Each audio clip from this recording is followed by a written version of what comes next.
Because one of the places that it has become more of a focus of attention is here, where it is still clearly a problem, but not the same dimension of a problem. So what resonates here? Well, I think there's that sense that, that it can happen, that there is, for me, I try to message that it can happen to anyone. The complications can. 15% of any pregnancy can have a complicated outcome.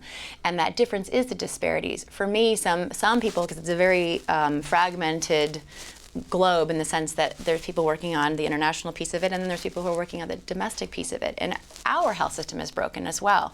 So I think it's been a great opportunity to show where we are on equal footing. When people see No Woman, No Cry, people are most outraged by the U.S., not because it's so, it could definitely improve. Not because of the degree of how bad you see it in the film, but more because they're not aware that there's a problem whatsoever. And when you think about, what we spend per capita and all of those things, in Tanzania they say, oh, interesting. The U.S. is still having some struggle. I think it just helps put us on equal footing, and I think that that's a very effective, that's a great place for us all to be, because this is a global tragedy. This is something that we all need to work on. And then in terms of audiences too, building a constituency of people who say that they care about this issue.